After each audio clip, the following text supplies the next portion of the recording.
Hello and welcome to another day of landscape photography. For a rare occasion for me, I've today come out for a sunrise. It's one of those days when I didn't have any other time to shoot this week.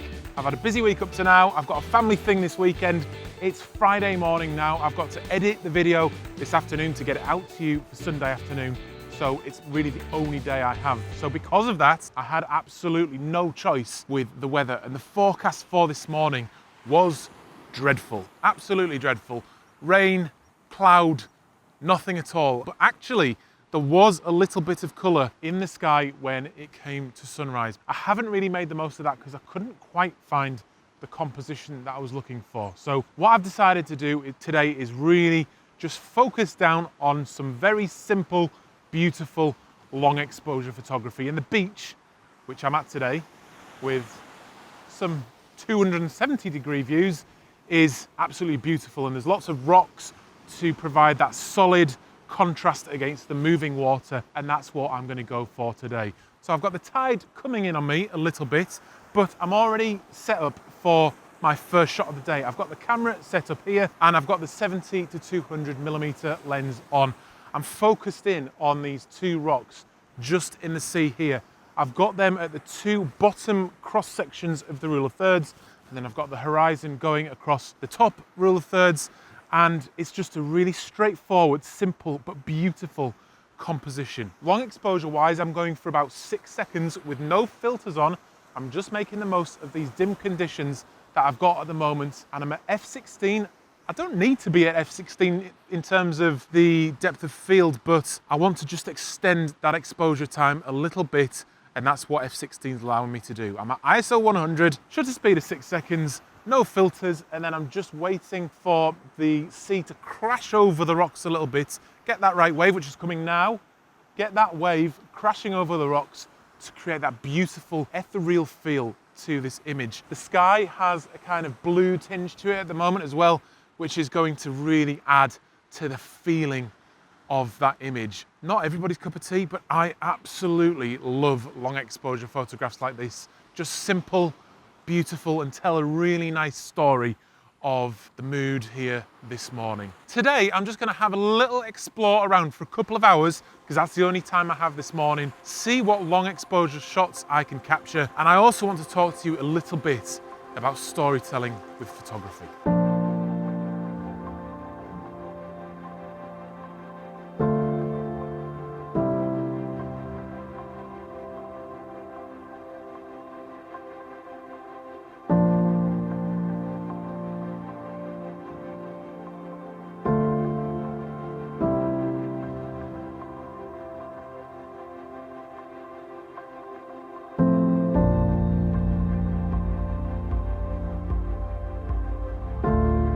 So I wanted to talk to you about storytelling. The reason I've sort of been thinking about it over the last week or so is because I read an article about photography and about storytelling, but halfway through the article I stopped reading it when it said that you cannot tell a story with landscape photography, and I couldn't disagree with that more. The point that the article was making is that a story has a beginning, a middle, and an end. And with photography, if you want to have that, the argument was that you need to create movement in a photograph. So essentially you need someone in the scene who's moving, or a car moving, or something like that. That was the argument of the story. And I just don't think the photographer in this, who was writing this article, sort of understood landscape photography like we do. How can you not see an image of an amazing, beautiful tree in a forest surrounded by the mist and not think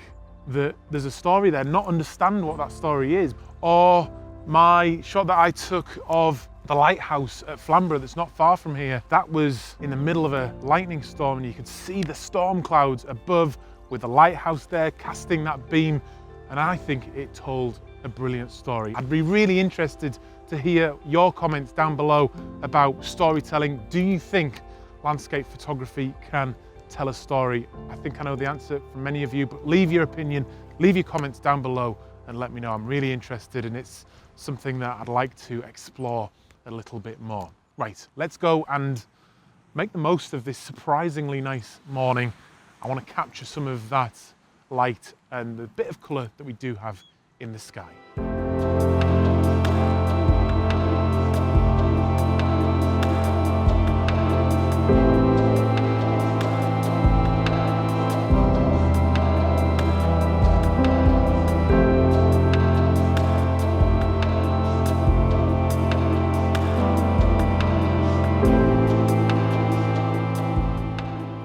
Right, second shot of the day after that. I have the camera a bit lower down this time, just with some of these seaweed covered rocks in the foreground. I want to get this cliff in a shot, so that is sort of leading me in from the right hand side of the frame, and then I've got the sort of sea stack, which you might be able to see behind me there, just rising up out of the water, and then the tiny bit of colour that is in the sky.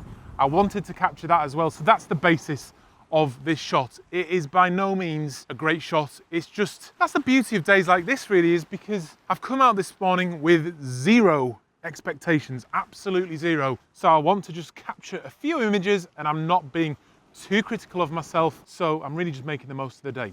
Anyway, composition wise, apart from the cliffs and the rocks, I'm also using a long exposure to capture this water as it kind of bubbles up and foams as it breaks over these rocks. And I want to have that in the foreground of my image, smoothed out a little bit, just creating that nice white contrast against these dark black rocks. And I think that's going to look great in the foreground of the image. With the first shot, I didn't use any filters whatsoever. With this one, I have a 6-stop B&W, because a lot of you keep asking me which ND filters I'm using. B&W ND filter, 6-stop ND filter. Because I then have the bright sky as well, I'm then bracketing. So I'm at an exposure between sort of 1 second and about 20 seconds to get this 3-shot bracketed long exposure image, and that's what you can do. A lot of people have been asking me, how do you do a long exposure when you don't use ND grads? And sometimes I will bracket the long exposures with the 6-stop, just as I'm doing here, to really make the most of these sort of sunrise conditions this morning. I'm at ISO 100, I'm at f16. Like I said, not the best image in the world, but pretty decent. You can't deny this is a beautiful place.